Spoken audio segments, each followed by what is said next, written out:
Fenomena buzzer di Indonesia mulai marak sejak media sosial seperti di Twitter pada tahun 2009. Dinilai berhasil menggalang gerakan sosial melalui hashtag Indonesia Unite untuk melawan teror bom di Mega Kuningan, Jakarta. Hingga kemudian, sejumlah brand produk ternama menjadikan buzzer sebagai salah satu strategi pemasaran produknya. Hingga sampai pada tataran ini, media sosial dianggap turut memengaruhi berbagai dinamika politik domestik yang terjadi. Keberadaan buzzer politik di masa kampanye menjadi unsur yang sangat menentukan. Istilah buzzer sendiri pertama kali dikenal dalam dunia bisnis. Keberadaannya digunakan oleh para pengusaha untuk memasarkan produk di dunia maya secara masif dan terus-menerus. Seiring berjalannya waktu, keberhasilan buzzer dalam memasarkan produk di dunia bisnis membuat para aktor politik tertarik untuk melakukan hal yang sama dalam konteks pemilu. Para aktor politik yang mengikuti kontestasi pemilu mulai dari perseorangan, calon atau pasangan calon yang diusung satu partai atau koalisi partai. Bahkan hingga partai politik itu sendiri berlomba-lomba untuk melibatkan buzzer secara organik dalam tim sukses yang telah mereka buat. Buzzer-buzzer yang terlibat dalam kampanye di dunia maya bisa berasal dari relawan, kader dari partai itu sendiri, atau orang lain yang sengaja dibayar untuk menjadi buzzer politik di masa kampanye. Secara umum, buzzer politik bertugas untuk mengenalkan visi misi dan program dari peserta pemilu di dunia maya. Buzzer politik juga bertugas untuk mengolah opini publik yang diamplifikasi sedemikian rupa sehingga dapat meningkatkan popularitas, elektabilitas, dan akseptabilitas peserta pemilu di tengah-tengah masyarakat. Keterlibatan buzzer politik dalam melakukan kampanye di media sosial harus diawasi dengan ketat oleh Badan Pengawas Pemilihan Umum atau Bawaslu beserta seluruh organnya di tingkat daerah.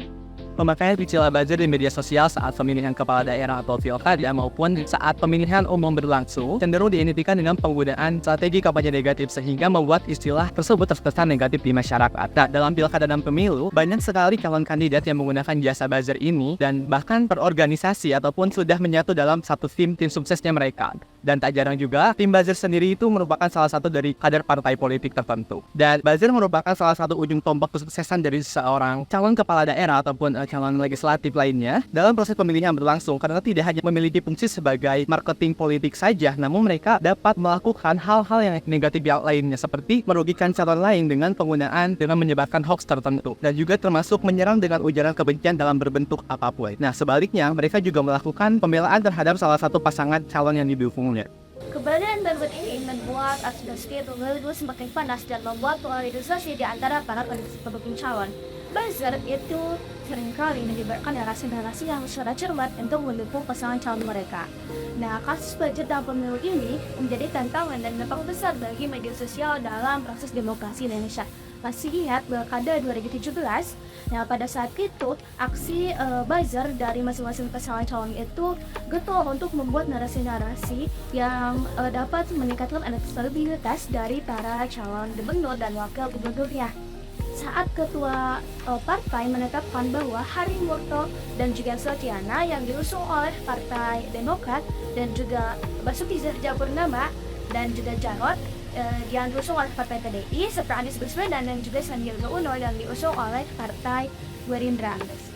Saat itu pula media sosial dibanjiri oleh para buzzer politik.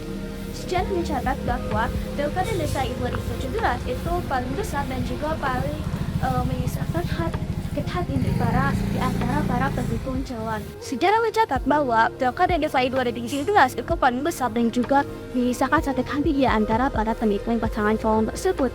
Karena beberapa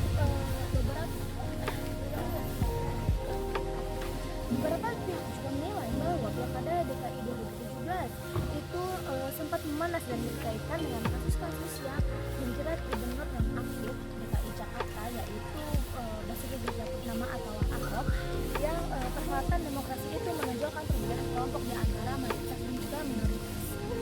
Pada saat itu, isi dari media online maupun media sosial itu banyak dikomentari oleh para netizen, baik yang pro maupun yang kontra.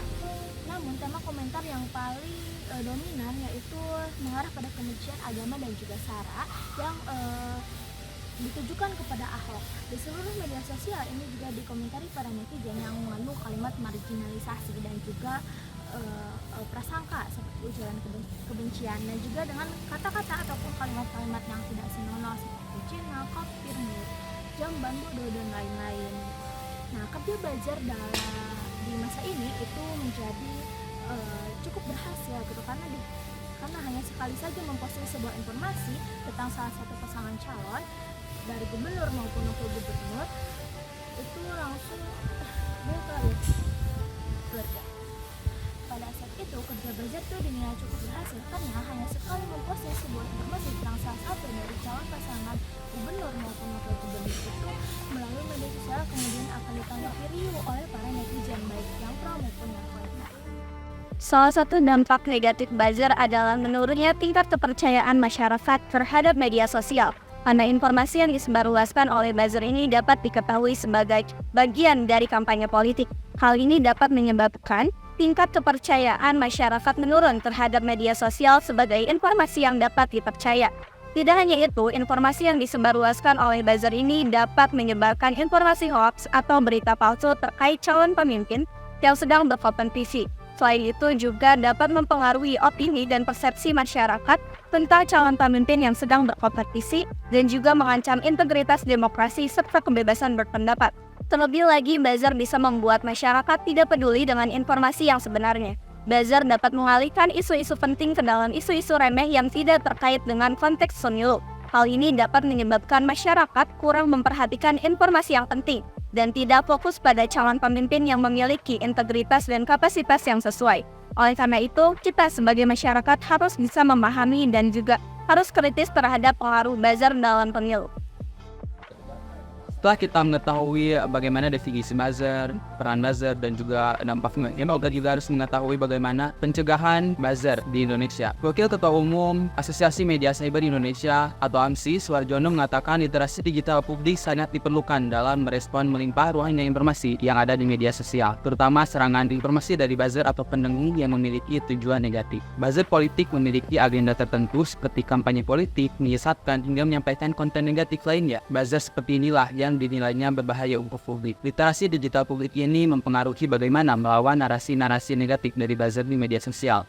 Namun, hal ini perlu diseimbangkan dengan kualitas literasi masyarakat. Oleh karena itu, hal yang saat ini perlu dilakukan terlebih dahulu adalah pengaturan konten. Kerjasama antara pemerintah dengan penyedia informasi harus memasukkan poin mengenai konten yang dapat diblokir atau diproses secara hukum. Secara teknis, hal ini dapat diterjemahkan dengan menggunakan kata-kata kunci yang dilarang penggunaannya, sehingga otomatis terblokir. Pemerintah juga dapat memperkuat poin kedua ini dengan melakukan feasibility study terlebih dahulu mengenai redaksi kalimat atau isu-isu negatif yang sering digunakan oleh para pendengung di media sosial. Kemudian ada sanksi pidana bagi para pendengung yang menyebarkan fitnah, ujaran kebencian, dan hoaks di media sosial. Hal ini mengindikasikan bahwa Indonesia meskipun menjunjung tinggi kebebasan berekspresi, namun demikian ada konsekuensi hukum bagi setiap pelanggaran yang dilakukan. Agar hal ini berjalan dengan baik, dibutuhkan pengawasan dan cek silang dari masyarakat, serta integritas dan independensi penegak hukum dalam menjalankan hukum yang berlaku. Kemudian, terlepas dari kebijakan publik atau regulasi yang akan diproduksi, pemerintah dalam kerangka institusional kenegaraan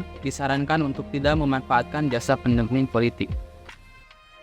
Oleh karena itu, kita sebagai masyarakat harus memahami dan kritis terhadap pengaruh buzzer dalam pemilu.